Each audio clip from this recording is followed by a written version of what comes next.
to our night owl session. Hopefully you will enjoy it because we have a nice panel of very distinguished speakers, and I'm happy to welcome our panelists, and we are all here with us. So thank you to Višegrad Security Forum for organizing it, and also thank you to GLOBSEC, which is from Slovakia, a think tank from Slovakia, who is co-organizing this event. So my name is Andrej Matišák. I am Deputy Head of Foreign Desk in newspaper Pravda, Slovak Pravda, but it might sound, for many people it might sound familiar, this newspaper called Pravda. And I know also in Serbia it means justice. in my language it means truth. I would like to introduce my panelists, and we are going to have a short discussion with them. Like they will have a short presentation for you, what they do and how do they deal with the topic of our discussion, which is propaganda and strategic communication experience of EU and Višegrad countries. So I would like to welcome Ambassador Daniel Scher, Ambassador of Estonia to Bosnia and Herzegovina, Macedonia, Montenegro, and Serbia.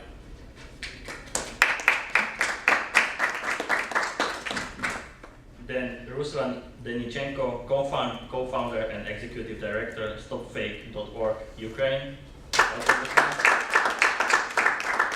And Jakub Janda, deputy director, European Values, which is a quite famous think tank from Czech Republic.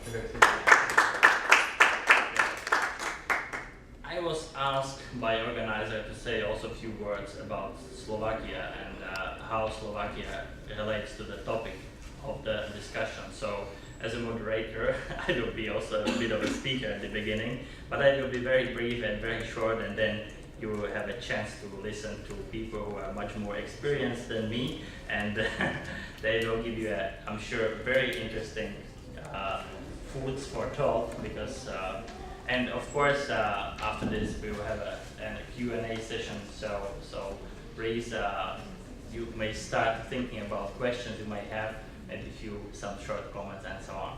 So I would maybe start, as I said, with Slovakia and with the example of Slovakia. And as a journalist, for me, what was happening and what is happening right now in terms of topics we are dealing here, which means propaganda and strategic communication, is quite interesting for many reasons. Slovakia is a country, of course, in the EU and NATO, and especially after the annexation of Crimea and after Russia started a war with Ukraine, supporting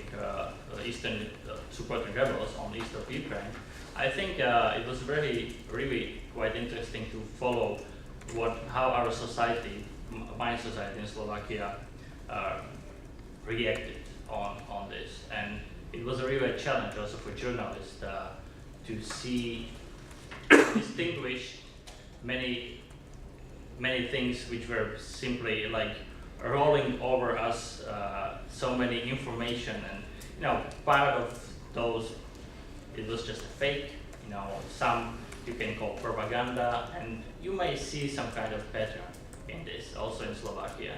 So right now this is a very important topic, and finally also our government, our politicians are at least talking a bit about it, because whatever we think about what's going on, I think we have to discuss it, because something is really going on.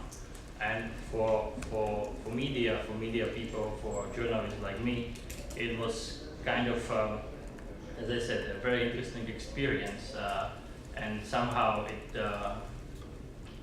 gave me a new perspective how media are operating these days, how people perceive media, because let's be honest, and it is also probably our problem, the media problem, people do not trust media a lot these days, especially if we are talking about traditional media. And young people are taking news from Facebook, from social media. They probably don't know.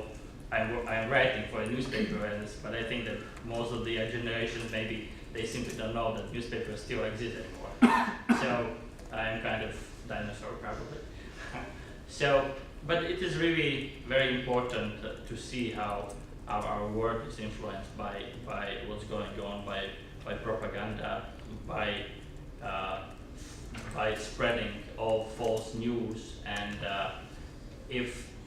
of course it is also up to the journalists to try to find a way how to deal with this topic. So in Slovakia, there are very good initiatives right now who are trying to get into this and having this approach, which is of course very also useful and helpful also for journalists, seeing what is.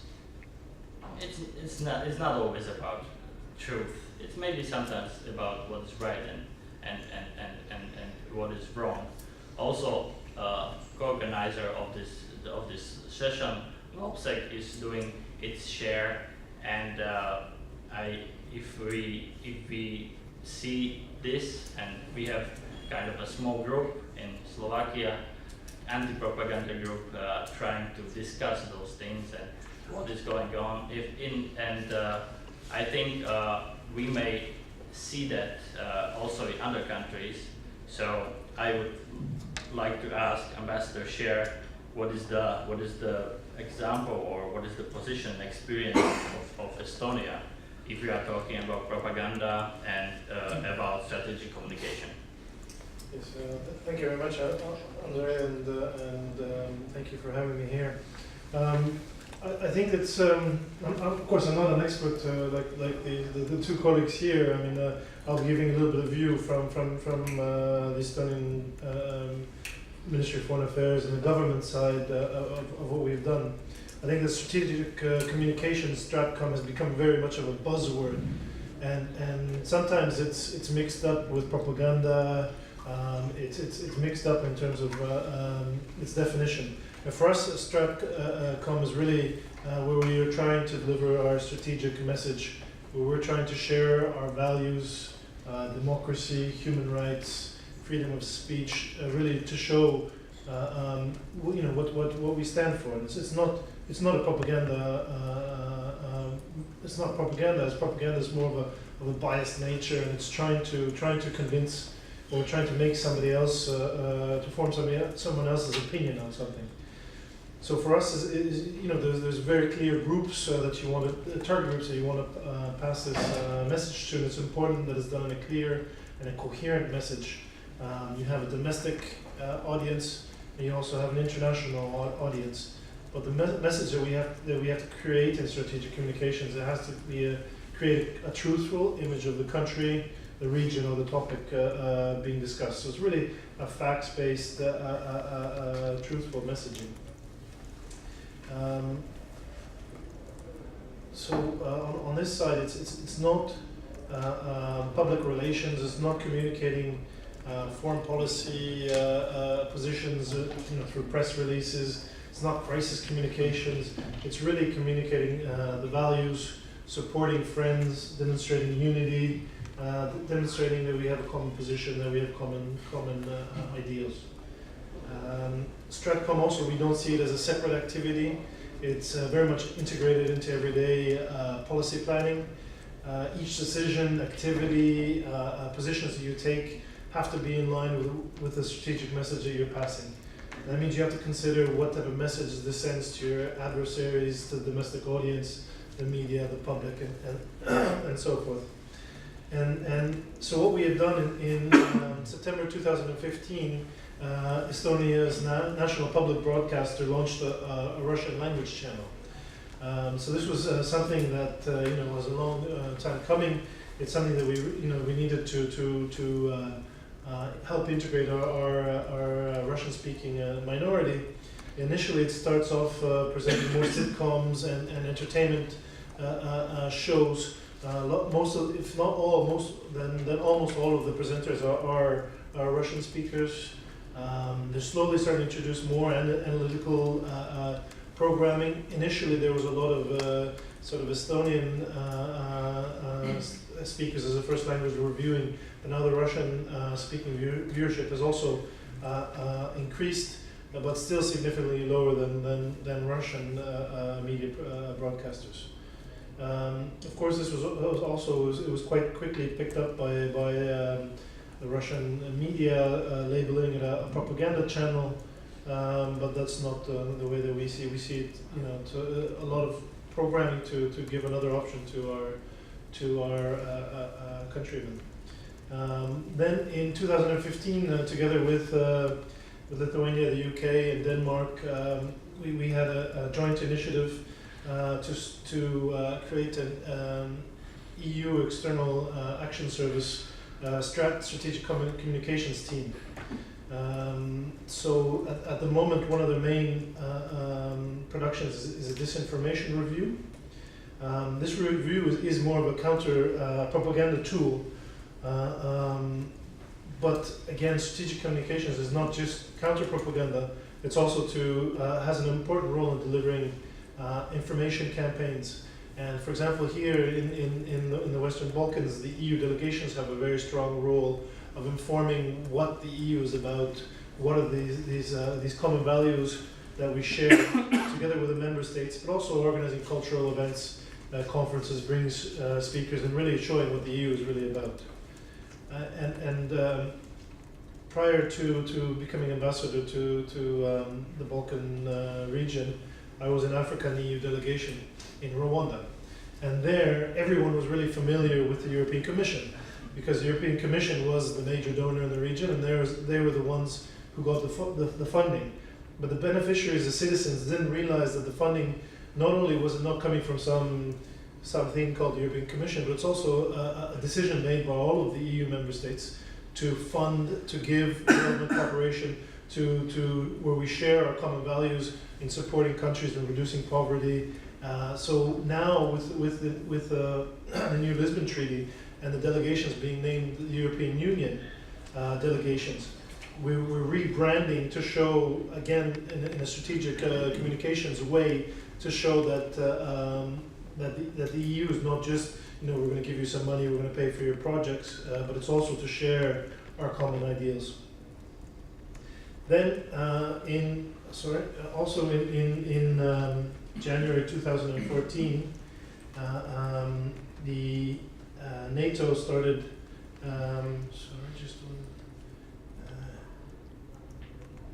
Started its NATO Strategic Communication Center of Excellence. So in July 1st, 7 member states, Estonia, Germany, Italy, Latvia, Lithuania, Poland and the United Kingdom signed memorandums of understanding on the establishment of this Strategic Communications Center of Excellence. And what I did was I looked at some of the titles of the publications that are produced from here. And it's interesting because, again, some are anti-propaganda, but some are also looking at how to do strategic communications. So some of the titles: the Kremlin and Daesh information activities, social media's role in hybrid strategies, the NATO ballistic missile defense and changes in public opinion. So knowing your target audience and how to keep them informed, knowing how to use this strategic communications and decisions, and getting that message out to the citizens. There's also an analysis that they have called "We Have Met the Enemy, and He Is Us." It's analysis of the NATO strategic communications during the ISAF, the International Security Assistance Force in Afghanistan. And I'm sure you guys are all aware of with the title that everyone was talking was the battle for hearts and minds. And there was an analysis which was quite interesting because it clearly mentions, as it is in the table that in the title, that we've met the enemy and He is us. That we look at ourselves in a critical way. We looked. It has a fairly long set of recommendations and ideals, and where we lost the strategic communications battle, where we weren't informing not only our own publics in our own countries, but we weren't also doing such an excellent job in Afghanistan. The last example that I took out was redefining Euro-Atlantic values and Russia's strategic communication in the Euro-Atlantic space. And it came out with 3 very good recommendations. And the first was, it's a question of the ability for democratic values to withstand these efforts to try and redefine them. So a lot of the propaganda that we have in NATO and EU and Estonia is actually targeting our democratic values and trying to change them, trying to redefine them. So we have to go back to the same values and appreciate the power to preserve peace, security, and prosperity in the region. The second point that they took out was the ability of the transatlantic community to communicate the concepts and tools we need to use to defend these points, these democracy, simple countermeasures against the propaganda, and using working together with the civil society to develop good communication strategies. And the third point was to be honest with ourselves, which is, I think was linked back again to this Afghanistan point. We have to be self-critical, and I think some of the latest developments in the European Union with the radical right rising is some questions linked to the same strategic communication question, where we haven't really explained clearly to our electorate the values that we share. Now, for some challenges, the former Estonian President Toomas Hendrik Ilves recently said that we're entering a post-fact period. So the proliferation of social media, anybody who has access to social media can become a sort of journalist. I think that's what Andrei mentioned in the beginning. But that means that this media doesn't need to check facts. It doesn't need to research as much because the responsibility is not as important for them. So that creates a sort of an environment where if you say it enough, people will start to believe it. Then there's also so much information that it's also difficult to decide which propaganda arguments or articles you need to respond to. So a lot of the cases in Estonia, we realize that some of the best way to answer propaganda is to ignore it in some cases, because some of the articles or some of the stories are just so ridiculous that, I mean, that answering it would probably bring more attention to the article and create or the media piece and create more of a media frenzy around that. But still, there are some pieces that you have to answer, and that really, with the amount of information flows, we need to increase our resources in this area and do more analytical work on our side. Of course, it's also easier to sell controversy. Today's media market lives on and dies by the click. How do we compete with that? Messages of values or not doesn't sell as well as messages of social unnorms or social stories that are not always positive. So as my last point is what to do. So I think what we need to do is, as I said before, a lot more analytical thinking versus quick news. We need to spend more time in analyzing and looking through the facts. An important point is trust. I think that was also mentioned by you, Andrei. Who do we trust? How to gain this trust? And I think it's again linked to the point that came up before, is to be honest. Admit our mistakes, be honest. And then transparency is the other point. In Estonia, the intelligence services last year released their annual reports to the public, naming names of people who are threats to our national security, naming names of people who are linked to certain organizations that are not friendly to Estonia. So to end, strategic communications is not something that we do extremely well. We have a lot more focus on it. We have the awareness has been brought up in NATO and in the European Union. We've taken several actions to improve in this domain. And finally, the key is to continue raising public awareness, to be more coherent about the messages from the European Union and NATO. So thank you. Yeah, thank you, Mr. Ambassador. Maybe just one quick question, if I may. You said, and I absolutely agree, that we have to be honest to ourselves. Yes. And talking about strategic communication, how maybe your country is dealing with the fact that if we are talking about strategic communication, it should be kind of unity. But let's be honest, there is no unity in the EU and in the NATO, even in the view how Russia is behaving. I sometimes laughing about how Russia is blaming us that we are all Russophobes, which is absolutely not true. There are various different views in the EU and NATO how Russia is behaving and what Russia should be for us, partner, ally, enemy, adversary. We know that from our countries, for example, my prime minister is all the time saying that sanctions against Russia are useless. I think Jakub may said many examples from Czech Republic, but also from other countries, France, Italy again. So there is no unity in strategic communication in my view. So how your country is maybe dealing with this problem? Yes, thank you very much. It's a good question. I mean, I think that the awareness of the importance of strategic communications isn't there either, because speaking of, in the External Action Service, the unit there, I'm not sure of the exact size, but I mean it's not a 20-person unit, or it's not something of a massive size, and I'm not quite sure of the exact number of how many NATO member states are also in the Center of Excellence in Latvia, but it's not all the members. Yes. So so I think it's a question of continuously bring. I think it's already a breakthrough that we have these two, and it's beginning to bring the topic up. But at the same time, there is unity because the sanctions are still being applied every time they come for renewal. So sometimes domestic politics also disrupts strategic communication. So it's again this domestic domestic crowd or the domestic user versus the international fear. So sometimes there are conflicts. Yeah, that's true.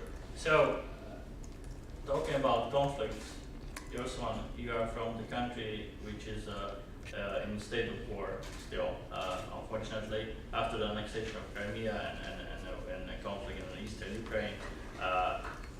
Your organization is called Stop Fake, which is quite telling. So if you can maybe tell us what are you doing and maybe your examples, how to debunk propaganda and what would maybe something about your recommendations. Yes, I would start with telling a few words about our organization, which is Stop Fake. For almost 3 years, we are a group of people, a group of volunteers who monitor Russian media, and basically we look for information about Ukraine, and if we see something suspicious, we just try to check it.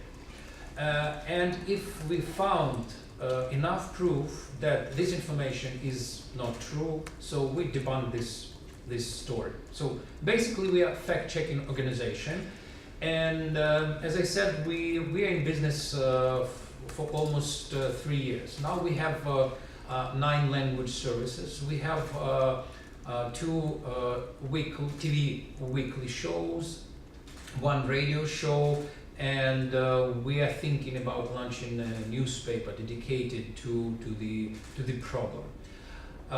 So basically, that's what we do. Why we do that? Because I think people in Europe and specifically here in Serbia may think, oh, this is just Russian, another point of view, basically. So they can say whatever they want, and you have another opinion. This is how democracy works. And when I checked in at the hotel, I just turned on TV, and it was channel 1 of the local national television.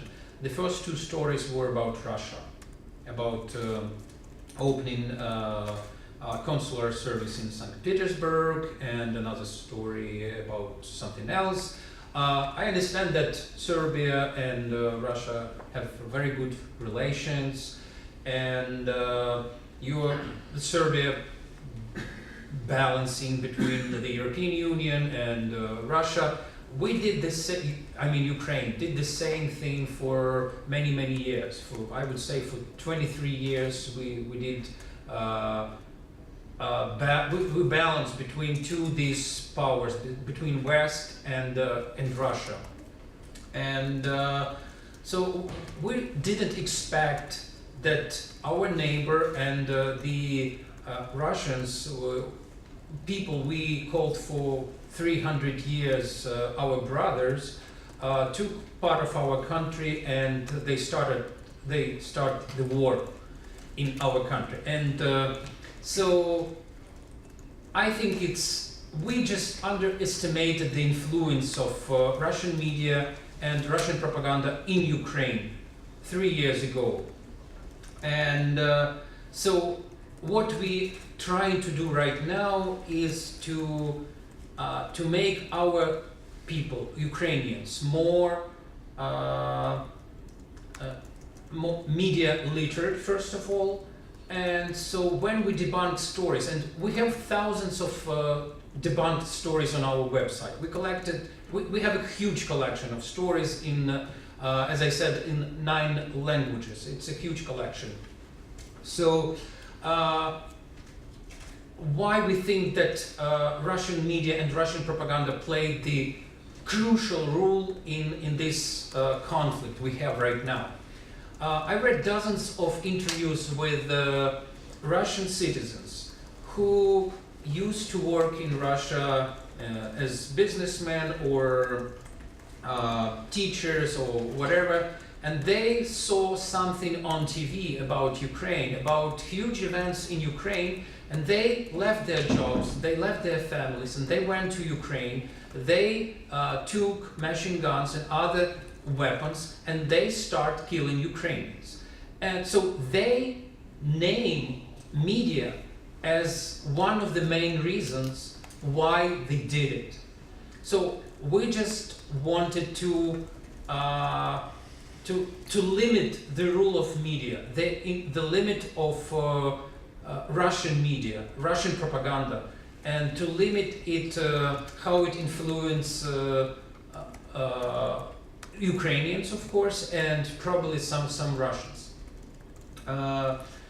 So that's what we do. I will be glad to answer your questions. And before that, I would mention one fact. One of the achievements, I think, just for 1 year, the trust to Russian television in Ukraine decreased to 3%. So now 3% of Ukrainians, this is recent polls show, trust Russian media. And probably a year ago we launched a media literacy campaign. It consisted of training and media announcements, and it was very massive, but only in a few Ukrainian cities. And what we now see 1 year later, that trust to Russian media in those cities decreased 2 times quicker than in other cities. So I think what we do, debunking stories, it works. It allows. So, as I said, we're position ourselves as a team of journalists. It's not Ukrainian propaganda versus Russian propaganda, and they still lie. It's just one quick example from the last week about MH17 case. you're probably aware that joint investigative team, they disclosed their not final, but preliminary report about their findings. 2 days before, Russian Ministry of Defense disclosed their primary radar data from their certain radar that shows that this Malaysian Boeing was not down by Russian Buk missile. And on October 3rd, Russian media, Russian Ministry of Foreign Affairs, and then Russian media, of course, blamed investigation that it doesn't use these primary data that were disclosed by Minister of Defense.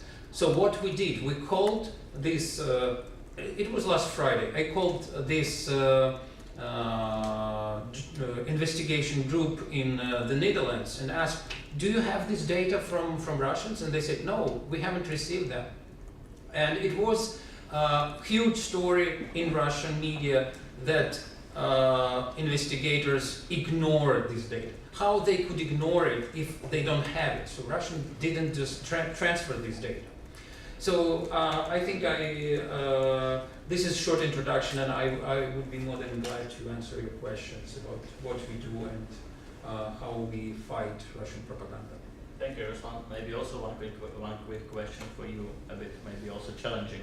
We are, as a journalist, I know that in the war the first victim is the truth, and your country is in the war. So maybe how important or how challenging it is for Ukrainian media not to get into real propaganda and still being a media, not just to push for one view, because of course you are at war, and I will admit it anytime, but still media have own role. So how media in Ukraine are dealing with this phenomenon, with the environment when your country is at war, but on the other hand journalists have to stay as impartial and as objective as it is possible?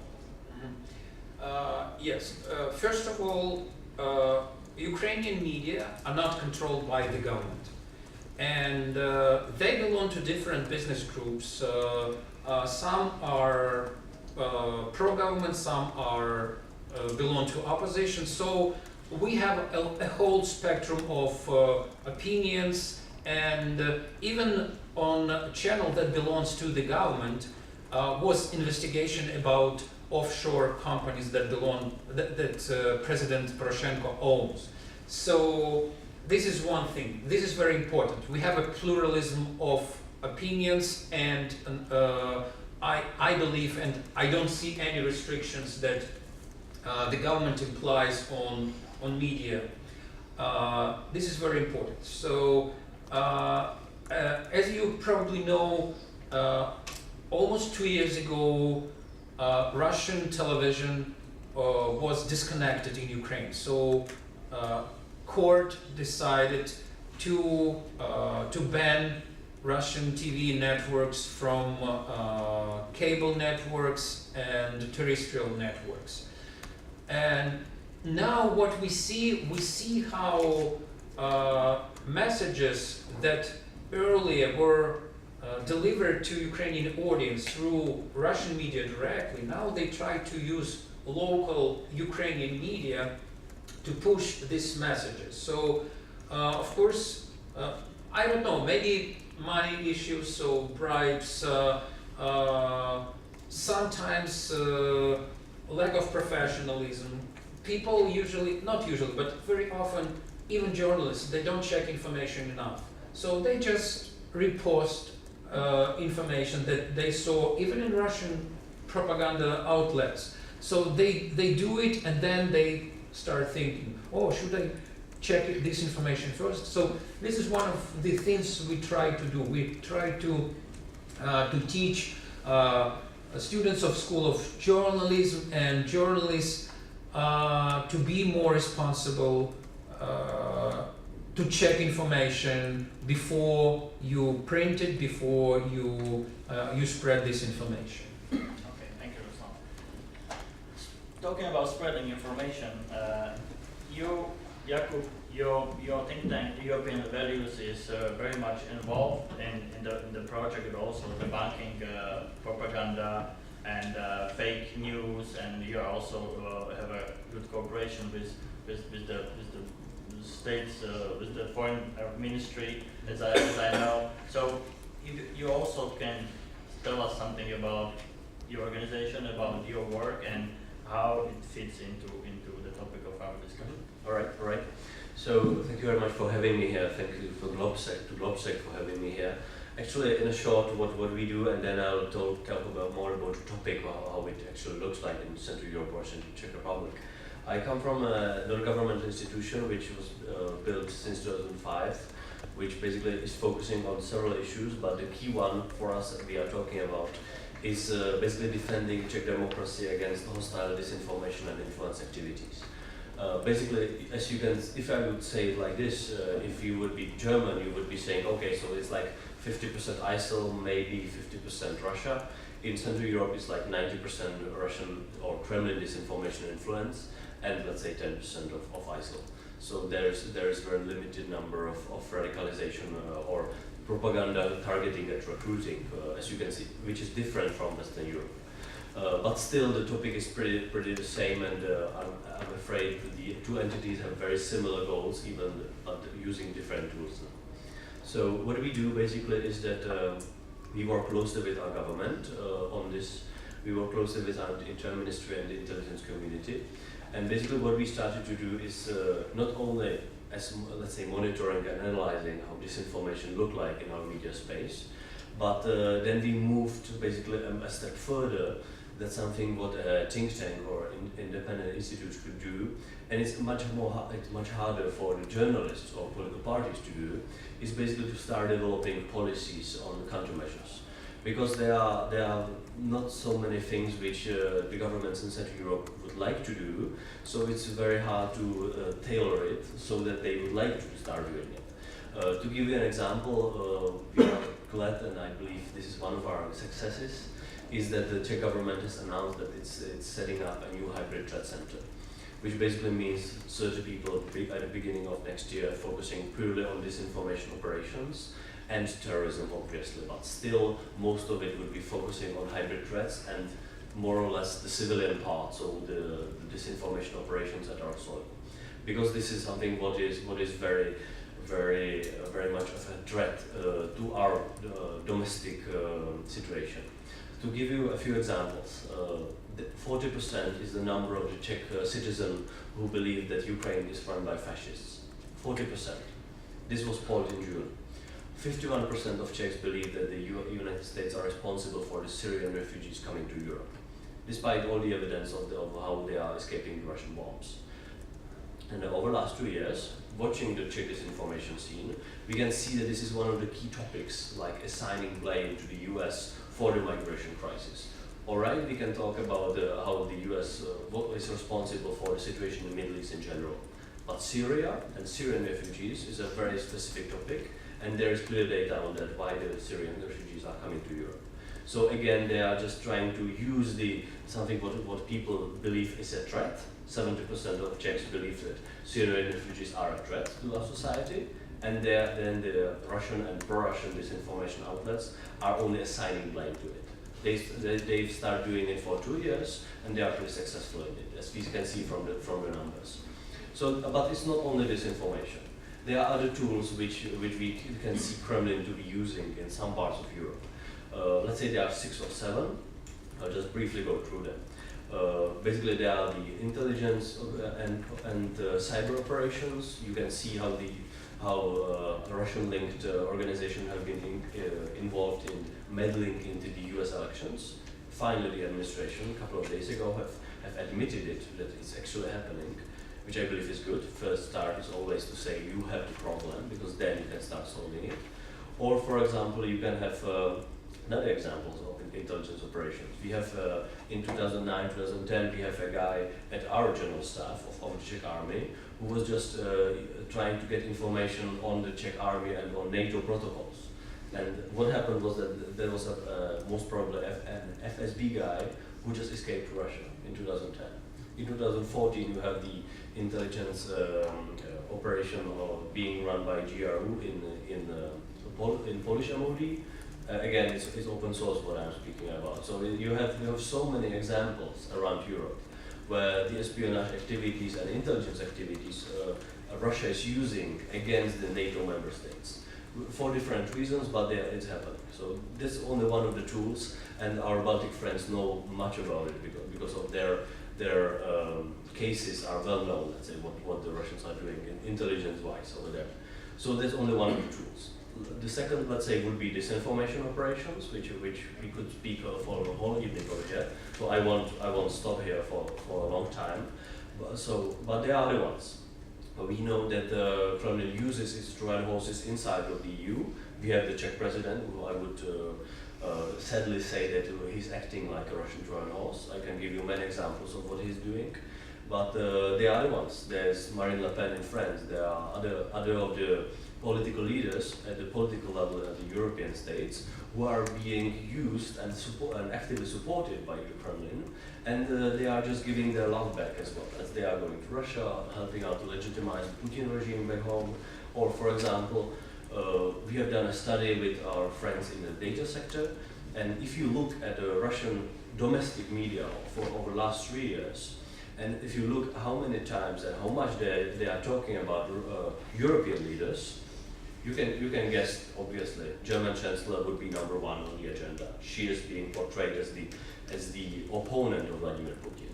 But if you compare other of the European leaders to the size of their countries, our president, the Czech president, is number 2, which is absurd. He doesn't have any specific competence in the executive branch, but he's being well used for the Russian domestic legitimization of the Putin's regime, as being portrayed as the friend and ally of Vladimir Putin inside Europe, as a sovereign leader who is fighting the US. That's one of the reasons why he's openly attacking the US ambassador in Prague, for example. So obviously there are other examples, but those are the Trojan horses, let's say, the political allies of Kremlin inside the European political systems. There are other tools. There's the use of extremism, or let's say far right and far left radical groups. We can see very well how Kremlin is using them, not only for legitimization of its foreign policy actions in Crimea, in Donbass, or back home in Russia. For example, using some of the radical and extremist groups, also supporting them in their home states, so that they are kind of helping out to meddle into the domestic affairs and trying to just undermine the trust to democracy, and they are helping out. For example, a couple of weeks ago, in one of the cities of the Czech Republic, a so-called consulate of so-called Donetsk People's Republic, which is a puppet organization also, which is basically a puppet organization of Russia in the territory of Ukraine, has opened a consulate, let's say, in the Czech Republic. And who has done that? An extremist group, again, which is well known to the Czech police sector.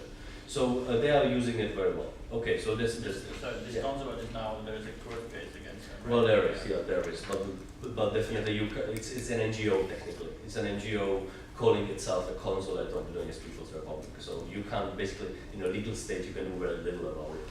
But it's very good when they come to one place, so our intelligence community can see who are the clients, let's say. So it's very good that they sometimes meet publicly. I will finish up briefly. So it's use of extremism. For example, you have the economic operations with political goals, which you can see very well here in Serbia, obviously. But there are other ones. For example, our president I'm speaking about was supported openly by a local company for his presidential campaign.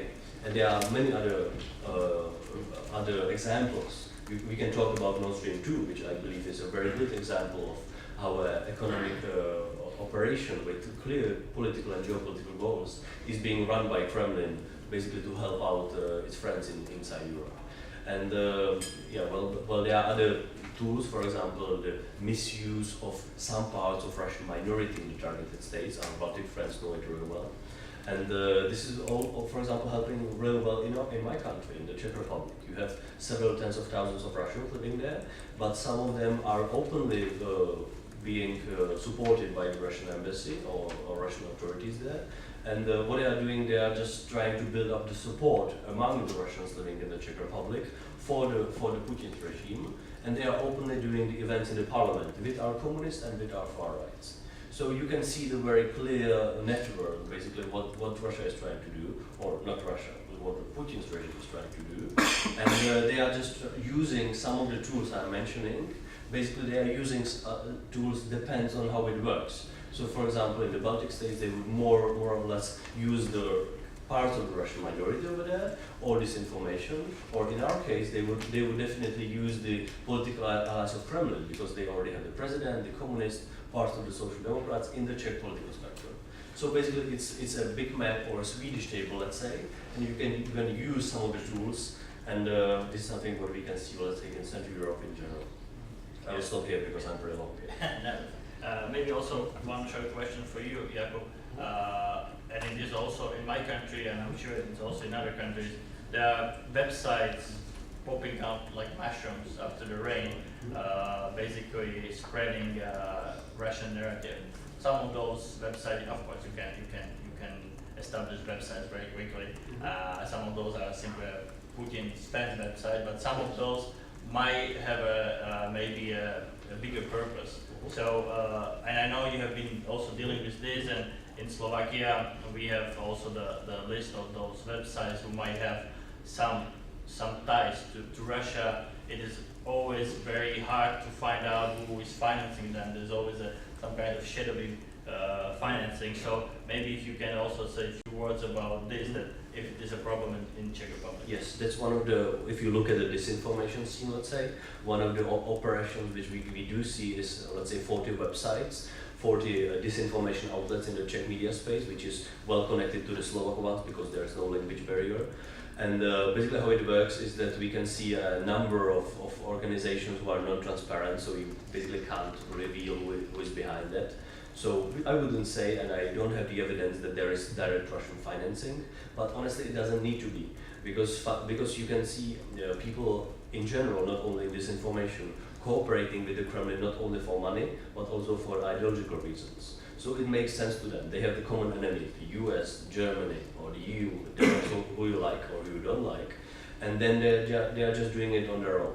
And what you can see on those 40 websites, for example, in our case, basically they are not only spreading the narrative, but spreading the common messages. So basically over the last 12 months, we have a data set of about 1,000 disinformation stories.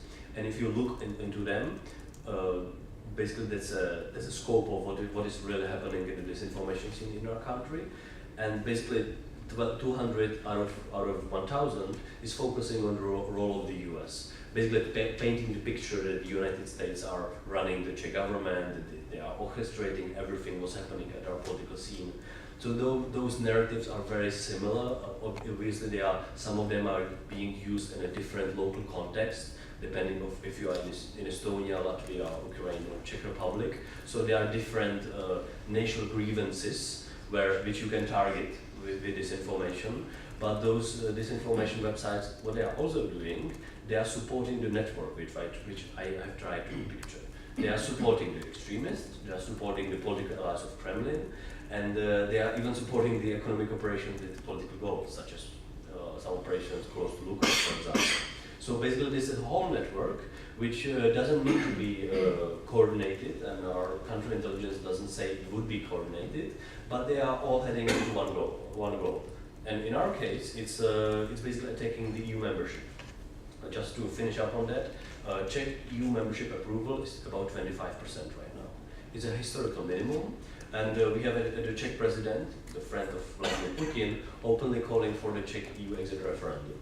So I'm afraid that we might see this political push in the next 12 months. We are going to have parliamentary and presidential elections then. And basically this is something what they are aiming for. Not only having their friends in the political spectrum, which could be used for a Russian domestic audience, but also just disrupting not only international affairs. I mean, when our president was, for example, at a NATO Bell summit saying, well, there are no Russian troops in Ukraine. That's what he actually said on record over there. I'm sorry. Been there. Yeah, sorry. But the thing is that this is one of the goals which we can clearly see, which is being supported by all the actors of the network for this long-term goal. So it's not only attacking the democratic politicians who are standing up to the Kremlin policies, but it's also attacking the EU membership in our case. In Slovakia, it's more focusing on the NATO membership for different reasons. But in our case, that's this. To make it think a little bit more messy, we also have to say that your president said that let's have a referendum, but he said that he would vote for NATO or for the EU. But this is just that makes things a little bit messier. Just one remark about strategic communications. I think that Russians are quite well in strategic communications. They are more centralized than us, so we have basically. And I think it was very nice to see when there was the rapprochement between Russia and Turkey. One day Russian TV were blaming Turkey for everything, and another day Turkey was the best friend. So I think we have to realize the fact that we are also dealing with a well-oiled machine, which is really possible to create any alternative reality which may exist. Okay, thank you for your presentation. Now we have like more than 30 minutes for Q&A. I think we have touched upon a few subjects. I'm sure you would like to. There are questions from the audience. Maybe a few comments, but please, if you have a comment, be short, get to the point, and if you have a questions please address it to the speakers or, of course, anybody. We are here, so this is an open session, so please, floor is yours, the audience.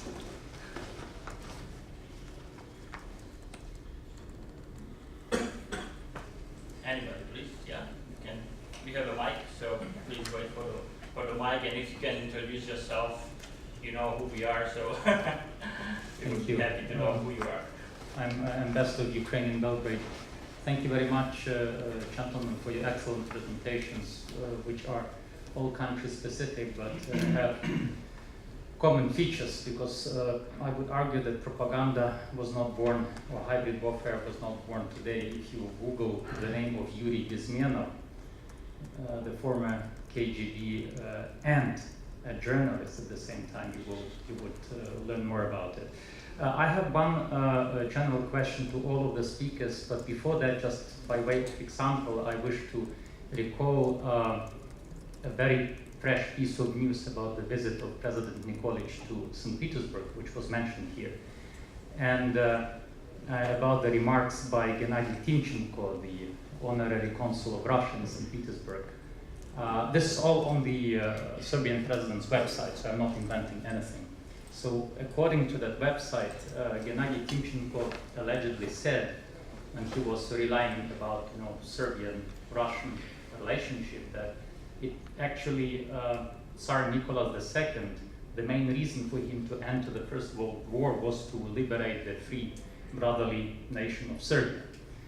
And he went on to say that the White Guard, Belogvardeyci, who ran out of Russia after the Bolshevik Revolution and ended up on the territory of Serbia, were much loved by the Serbian people, of course forgetting to mention that they later cooperated with Nazi Germany to kill Serbian partisans.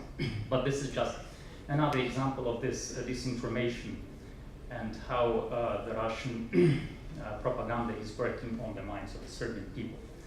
My question to all of the speakers is, let us recall the phrase of Lithuanian Foreign Minister Linkevičius, who said that a lie is not an alternative point of view. And I just wonder, how is it possible for us, the experts, the real experts here, to persuade the European governments, the Central European, especially the Western European governments, to shut out the Russian media?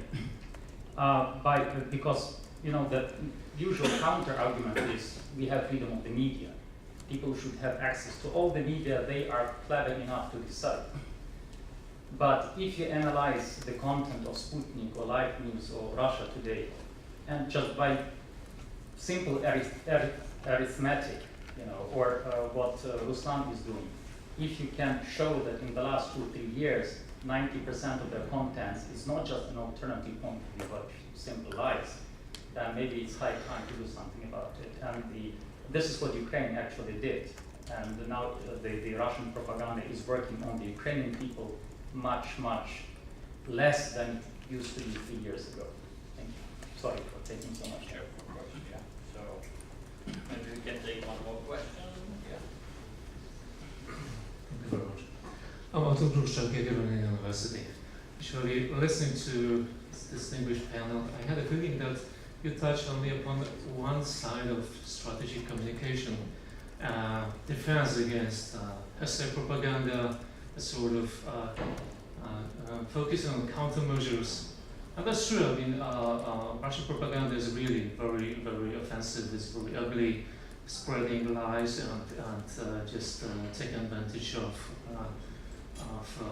this famous Joseph Goebbels principle that lie frequently repeated becomes or turns a truth.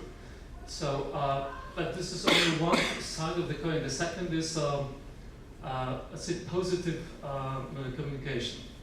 Messages that somehow strengthen the positive elements of the, let's say, state and society.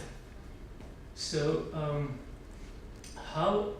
how does it look like in your country? I mean, what governments do in, let's say, building the positive image, spreading some, let's say, messages or information, strengthening the state, the society's image in the view of public audience, both domestic and international. And second issue is, I think that we still underestimate the role of social media. But the social media is a really powerful vehicle in terms of speed, let's say the range of information and messages that it can somehow transmit. So again, how do you assess the role of social media in strategic communication in your countries? Especially Mr. Jana said that actually a lot of information is drawn from open sources. Actually, open sources are basically now the main outlets are social media, and this is a real, let's say, real, how do you say, mess. I mean, a lot of different information messages is just transmitted via social media, and this is a real challenge. How to go with social media that can be a really dangerous propaganda tool, and on the other hand, it can be used as a positive tool for strengthening strategic communication. Thank you. Okay, thank you. So we will take those 3 questions. So maybe starting with you, Mr. Ambassador, because this is also a question for governments. What we can do about Russian media, and if we should do something about it. And I think extremely important. And thank you for this question. I think extremely important question: how our governments and if do we even have right now a positive message? Because it seems at this moment of this crisis we are in, I honestly, as a citizen, I also sometimes lack the positive message. And maybe if we have it, if we still have it, and I hope we have it, how to spread it. Maybe also using new tools like was mentioned, social media. So if you can address it, thank you. Yes, thank you very much. 3 very good questions, and thank you, Ambassador, for your question. I mean, we had the situation with Sputnik that you brought up. Estonia, they opened Sputnik and they opened it in Latvia. Latvia decided to close the website with the Latvia ending, and then I think it was 24 hours it was open with .com or some other ending. But what we find with Sputnik is that they don't have the Estonian language skills, so they use Google Translate, through that it doesn't have its effect. Now I've heard in my meetings that I've had here prior to the conference that it plays a strong role here in Serbia. That a lot of other media sites cite information from Sputnik. If I'm not mistaken, Russia Today was the first one to report the attacks in Nice, or at least if it weren't the first, they were definitely right up there. So for me, it's not the solution to close anything. For me, the solution is for us to do better, for our media to take the responsibility that's been given to them, to inform our publics properly, good quality, and I mean, even in our own country, our journalists, it's so easy to take from any news agency, translate it into Estonian and say that it's your article, and also to put on an attractive headline that after you click on it, you're just like, am I reading the right article? So my answer for that is no. I wouldn't close anything because that goes against our values, and I think we have to do a better job in producing. I mean, that's the message I was trying to give as well. That which is also sort of an answer to how do we deliver the positive message. We have to do a better job of selling what we do well. It's not an easy job because I mean. As I also mentioned, press releases are not really a part of strategic communications. A press release is just something that talks about some event or something happening. We have to communicate that through our actions, through our policy, how we share our values. So when we talk about, for example, European Union enlargement, I mean, that has to be shown as that we take those into the European Union who share common values as we do. And the result of you sharing these values with us means that you get, the support in some financial support, you get moral support, you get communication strategic support. So I mean, it's very, very difficult when you have a story of, where you had if you don't have that much, tools, resources to share those values, to sell a story of for example, Estonia making the payment to the European Union Development Fund doesn't sell. So we really have to work on always passing the message and making sure that this communication is always a part of our messaging, and that's where we, at least in Estonia, are really using social media. We're active on Twitter, we're active on Facebook, and sometimes it's just that interesting story, about sports or because I mean I think sports is a shared value, I think, that we have also in Europe. And of course clean sports as well. So I mean I think simple messages like that where you can relate to other countries, where other countries can relate. I think is also that important messaging.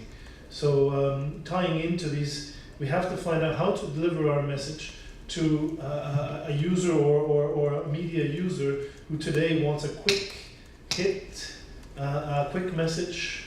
To satisfy the quick information needs, but still have a good message. Sorry, I went a little bit too long, but Ruslan, anything you wanna? Answering your question, what we should do, I would start at what we should not do. We cannot ignore this problem. We cannot ignore this issue. Andrei mentioned the example with Turkey. Because one day you are a friend, another day you are enemy, and all these NGOs, politicians who act as Putin proxies right now, the very next day they will start their activities and who knows? Maybe some other country can be the, I don't know, the scene of conflict like in Ukraine right now. So we cannot ignore. What we do, first of all, we raise public awareness about the problem. We translate our articles, our content in, as I said, 9 languages, in 9 European languages. What local NGOs, local people can do, write complaints. So if you hear something on Sputnik or RT, write complaint to your local regulator. Do you remember how I believe 1 year ago in Great Britain, in the UK, was they raised this issue, and local regulator Ofcom, they started one investigation, another investigation. They had to react. Russia Today had to react to answer these complaints. So if local NGOs and activists would do that, they would need to react. If we keep silent, so we will be the we have to do something, right? May I follow up? Actually, Mr. Linkiewicz also said that Russia Today should be called Russia Yesterday for how it's portraying the world, so which I believe is completely true. I wouldn't argue for closing it down. I mean, Russian media in general. I do understand it. If a nation is in war, it's one of the tools which you use. So I do understand it, but pragmatically it makes sense if you are under attack. But long term, it doesn't solve the situation, obviously. So what I would see as a way, for example, is when there are some of the Western NGOs and journalists, and we are going to join it as well. For example, looking at what are the Western companies which are paying adverts on RT or Russia Yesterday, let's say. Because it's a moral question. Why are you paying to the aggressor? Why are you supporting the dictatorship which is lying all the time? So then you start posing the ethical questions to the Western companies, which are sometimes very sensitive, let's say, to speak about those issues, and it should be brought up. So I think this is one of the ways how we should be, let's say, open to ourselves as well. So to our leaders or our companies as well. To social media, actually, it's a double-edged sword, obviously. It helped some of the protesters in Northern Africa. I'm not saying it went well over there, but actually it helped them to fight the dictatorships. It helped during Maidan, I believe, a bit. But obviously you can misuse it. So, but then the question is, what can you do? And I believe the Baltic states are one of the good examples when they basically kind of support the ambassadors to go on Twitter or Facebook.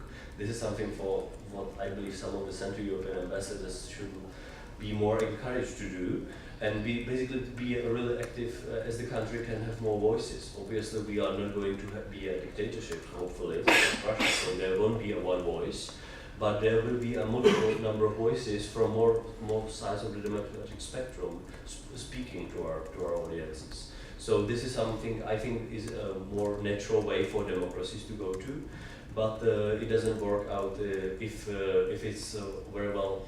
Basically, you can't have bureaucrats doing it. That's the way how it's supposed to be done. That's one of the ways why some of the world diplomacies are good in doing so, because they also bring in some of the people from the creative business to teach people who have the content. Because if you want to be good on social media, you need to have the content and the format, let's say, how you do it.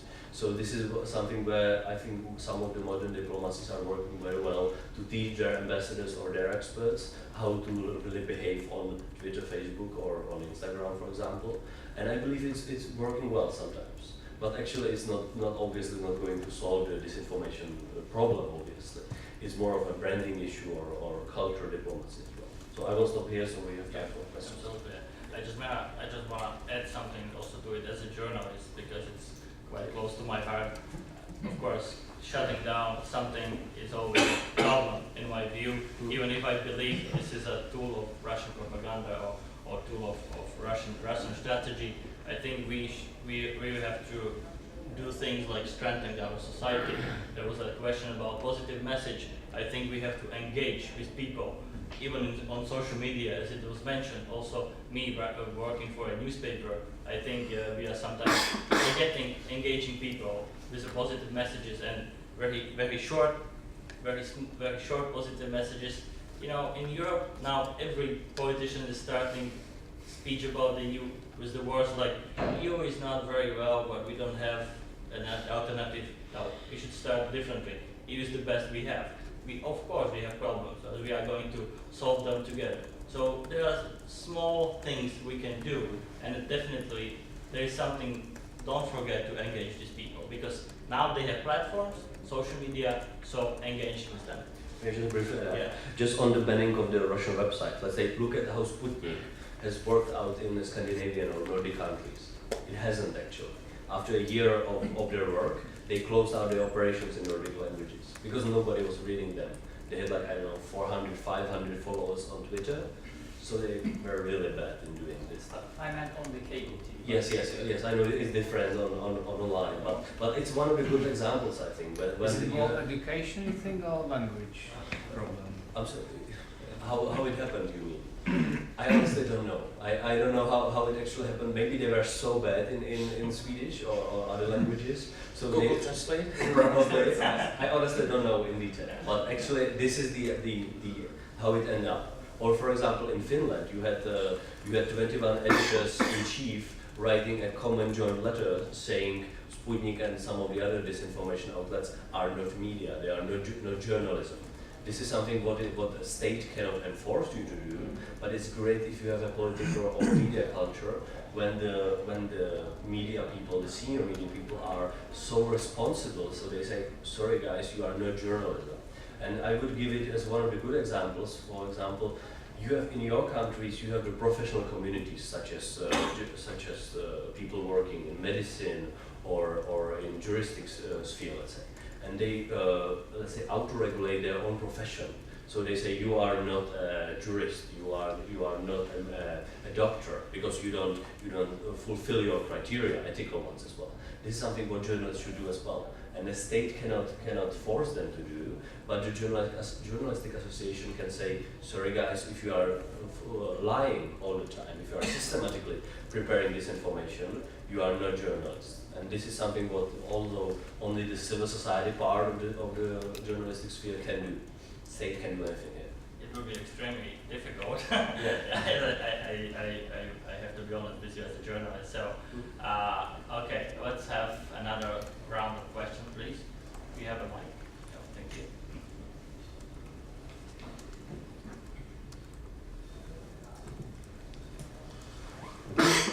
I'm Noah Gajic of the Serbian Association of Local Authorities, but obviously speaking on personal capacity here. I've been coming to the Belgrade Security Forum for the past 5 years, and one of the things that I really like about this event is the culture of dialogue, which is somehow missing on this panel. Everyone thinks pretty much the same, I would say. So it's maybe more So for now we are the going to have an opposite view. no, I haven't heard the opposite view. That's the question. Why? Yeah. Thank you. Okay. Another question, maybe? So let's start with this. Do we need something like, let's call it opposite view? And by the way, what would be opposite view? So maybe starting in different order. Right now with that. Yeah. We have an opposite view. That's the Russian situation, Russian activities in Ukraine. 9,500 dead at least. No, I know the question. I know On the panel. I know on the panel. For us, for example, we don't do events with representative of Russian Federation, and the reason is simple. If human life outside of politics, if somebody keeps lying to you all the time, he just loses the seat at the table. That's the reason why we are not inviting, in my organization, we are not inviting representatives of Kremlin to official panels. Because obviously, every week we can hear another lie what they are saying. So for that reason, as an NGO, as a non-governmental organization, we have no interest in talking to them. That's the reason why why we like to talk to our friends, to our allies, how we should respond to the threat. This is, let's say, the approach we are using, and I have no problem with the governments talking to each other, which is completely important. But honestly, you have to see how it's really looking in a real situation. We can be saying all the time that we need to talk to the Russians, which is completely happening for, I don't know, 20 years. And look at the situation. They are attacking us. And I mean, not us, the Ukrainians, the other of the nations. So completely, dialogue is completely okay. But there are two kinds of dialogues. One is when you are talking with the friends and allies and partners, let's say, and then when you are talking to somebody who is attacking you. That's another kind of dialogue which needs to happen, but there are two kinds of those as I see it. Yeah, I agree. There is no topic for discussion with people who lie in your eyes and who doesn't admit it. So when you show all the evidence that you lied, and there are even stories when they were caught on lying intentionally, and then they admitted that. So what's the point to talk with those people? So we are ready to talk with people who are honest, who have their own position, but not with liars. I just think there's no point of discussion. Yes, no, thank you for the question. I mean, I was thinking also the same thing. Maybe it's the diplomatic background and so on and so forth.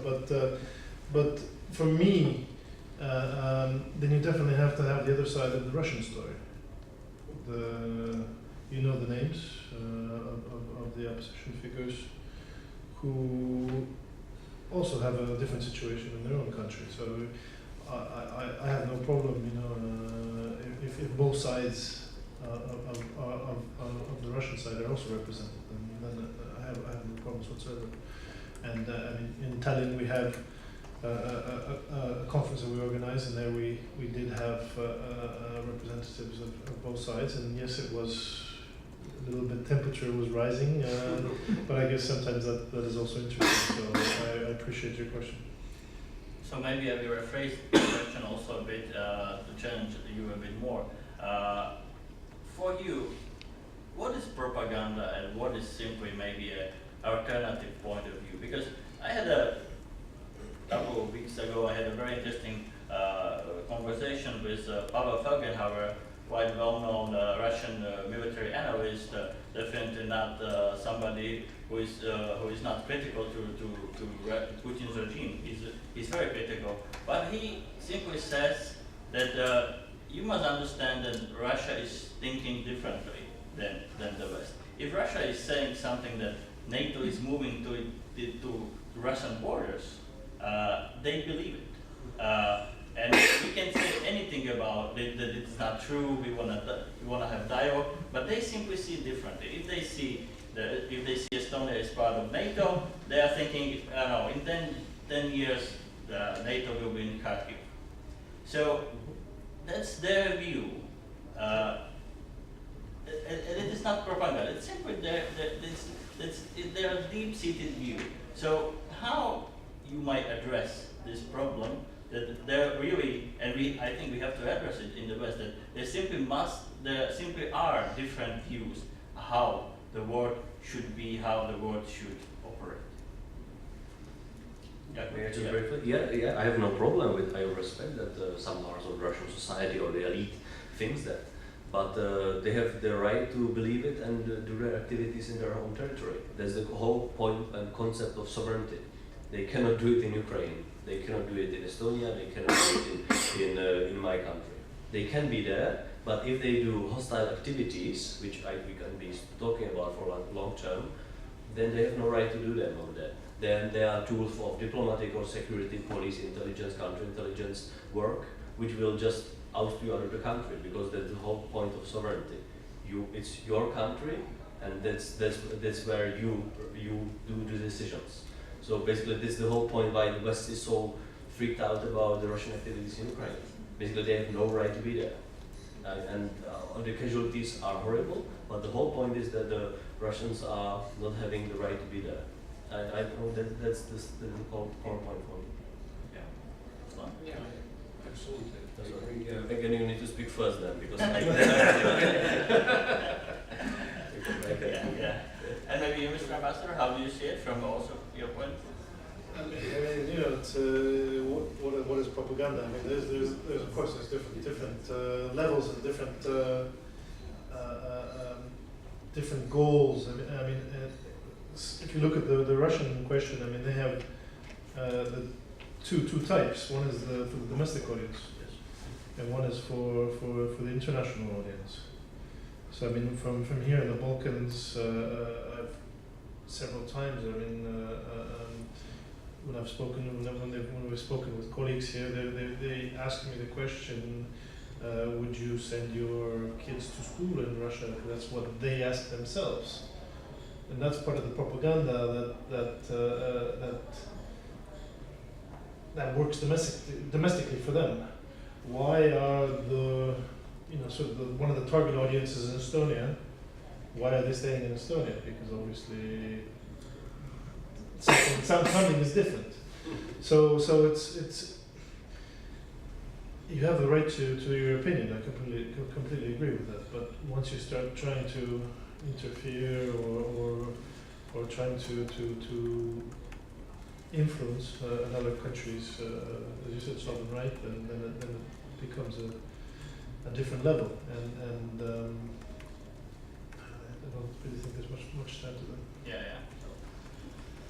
I'm not sure if you're satisfied with the, but you know, I try to be opposite view a bit.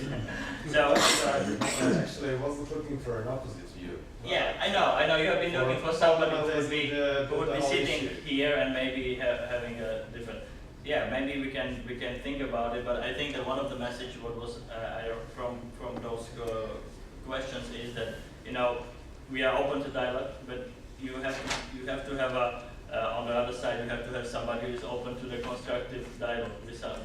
Yeah. But it could have been more fun actually to have a Russian ambassador here. We could debunk him in live.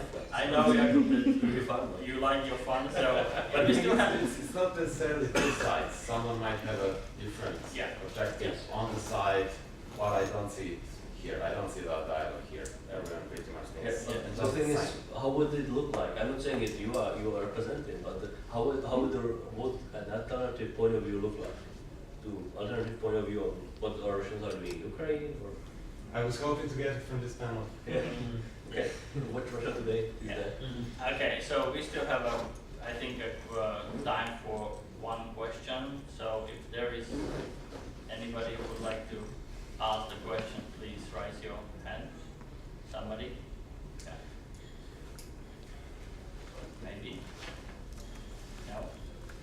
Okay, so I may have one last question if I can. Very short one. So let's say we will be sitting here in a year, another edition of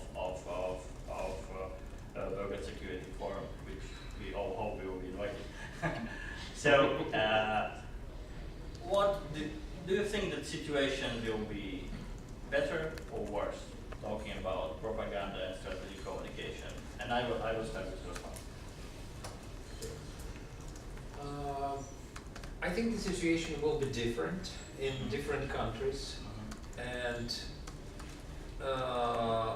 I cannot predict where and how it's gonna change because we just don't know. But I assume it will be different, and I hope for better in Ukraine and other European countries. I hope for better in Russia.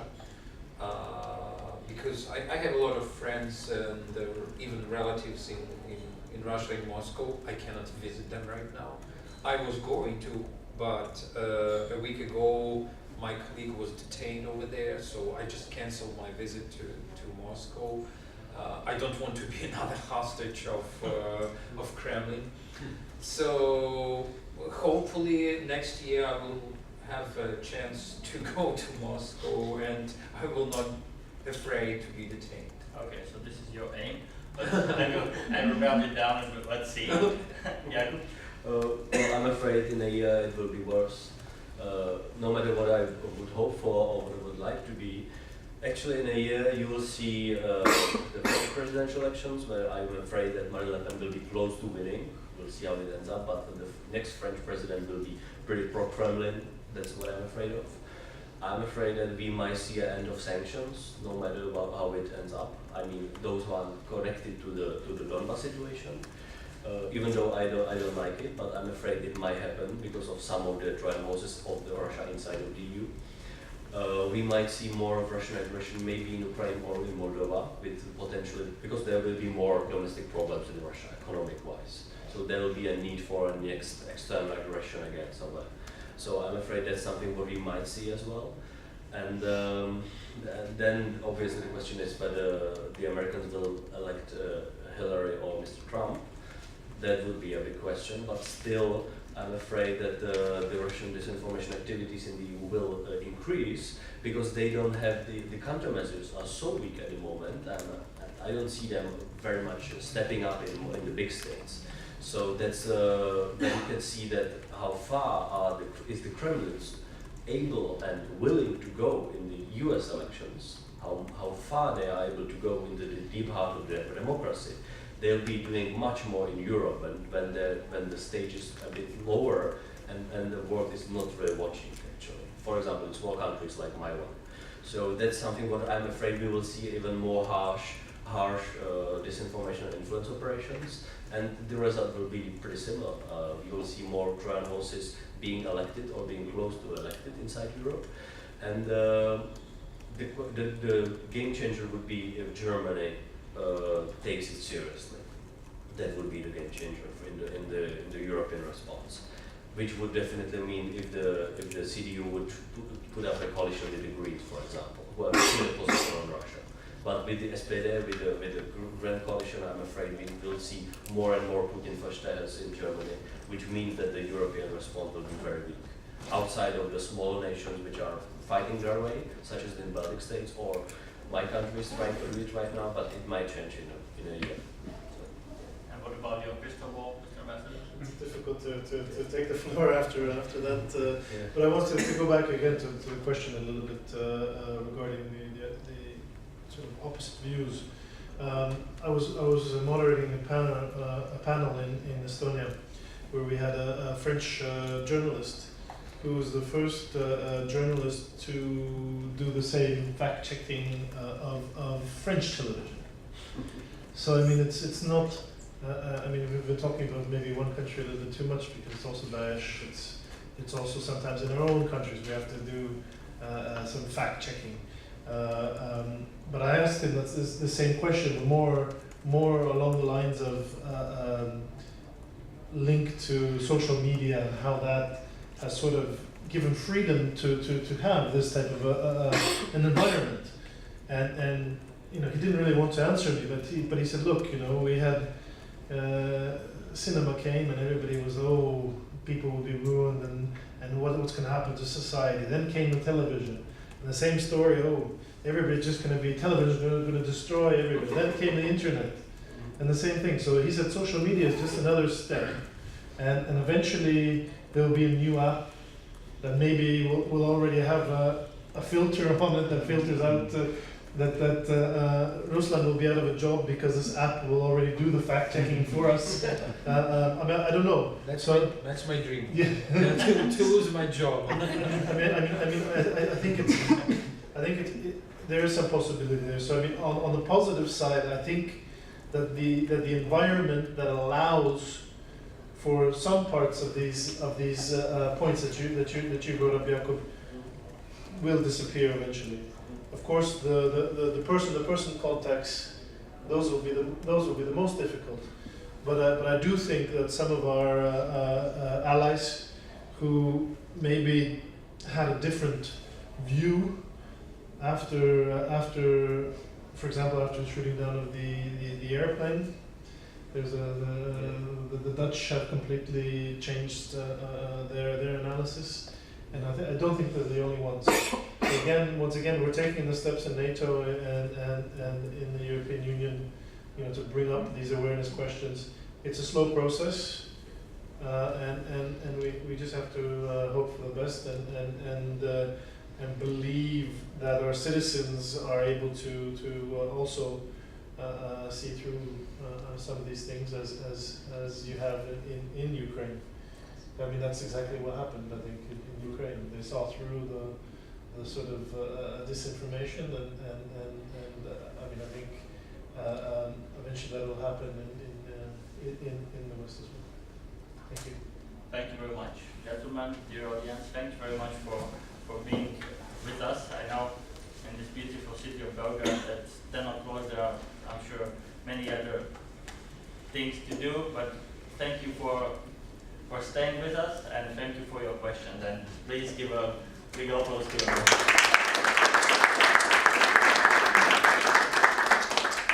Thank you.